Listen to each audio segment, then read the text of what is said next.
26 April 2026 જે છે સ્થાનિક સ્વરાજની ચૂંટણી ભાવનગર શહેરમાં થઈ રહી છે. એમાં અમારા એક મહાનગરપાલિકા ભાવનગર, 3 નગરપાલિકા, 10 તાલુકા પંચાયત અને જિલ્લા પંચાયતનો ચૂંટણી છે.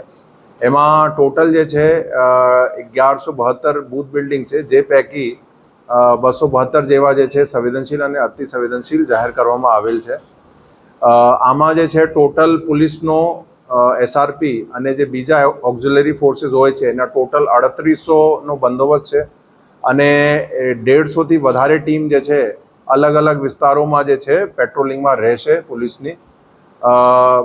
છેલ્લા 25 દિવસમાં ઇલેક્શન લક્ષી જે કામગીરી સતત ચાલુ છે. અવારનવાર ફૂટ પેટ્રોલિંગ અને રૂટ પેટ્રોલિંગ જે છે પોલીસની ચાલુ છે. અટકાયતી પગલાં પણ એક્શન જે છે છેલ્લા 25 દિવસોમાં લેવામાં આવેલ, જેમાં ટોટલ જે છે અત્યાર સુધીમાં 6800 જેવા જે છે અટકાયતી પગલાં અલગ અલગ હેડ્સમાં લીધું છે. એના સાથે સાથે લગભગ 40 લાખ જેવા રૂપીઝનો મુદ્દામાલ અલગ અલગ કોઈ અંગ્રેજી અને દેશીના કેસીસમાં કબજા કરવામાં આવેલ છે. 7 જેવા નાસ્તા ફરતા પકડવામાં આવેલ છે અને બધી વ્યવસ્થિત પ્લાનિંગ થઈ ગઈ છે 26 તારીખના હિસાબથી. જે અમારી એક કડક બંદોબસ્ત રહેવાનું છે.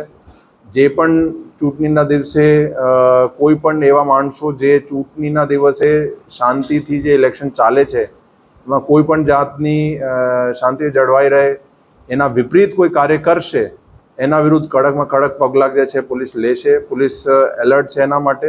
અને આજ અમારો ખાસ જે છે 26 તારીખનો એક ખાસ બધા પોલીસને પણ સૂચન છે અને બધા નાગરિકોને પણ અપીલ છે કે આપ જે છે 26 તારીખે વગેર કોઈ બીક શાંતિથી જે છે આવો. આપ જે આપને મૂળભૂત અધિકાર છે વોટિંગનો એને આપ યુઝ કરો અને બધા જે છે કાયદાના હદમાં રહીને જે છે ચૂંટણીના દિવસે કામગીરી કરશે. અને નાગરિકોને અપીલ છે કે એ પણ જે છે વધારેમાં વધારે સંખ્યામાં આવીને વોટિંગ કરે.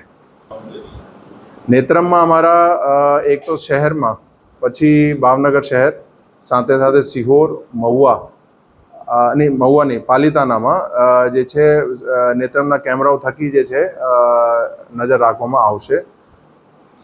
અમારા ભાવનગર શહેર, પછી નગરપાલિકાઓ અને અલગ અલગ જે ગ્રામ્ય વિસ્તારોમાં જે તાલુકા પંચાયત અને જિલ્લા પંચાયતમાં ટોટલ 272 જે છે સીટો બૂથ બિલ્ડિંગ જે છે સંવેદનશીલ અને અતિ સંવેદનશીલ જાહેર કરવામાં આવેલ છે. અહીંયા એક્સ્ટ્રા બંદોબસ્ત આપવામાં આવશે અને અહીંયા જે છે રૂટ મોબાઈલની વધારે જે છે પેટ્રોલિંગ રાખવામાં આવશે. અમારી એક ખાસ જે છે સોશિયલ મીડિયા મોનિટરિંગ ટીમ છે જે કાલથી અને 26 તારીખે 2 દિવસ સોશિયલ મીડિયા પર ખાસ નજર રાખશે કે કોઈ પણ ખોટા પ્રચાર ના થાય અને જે પણ એવું કરશે એના વિરુદ્ધ કડકમાં કડક પગલાં લેવામાં આવશે.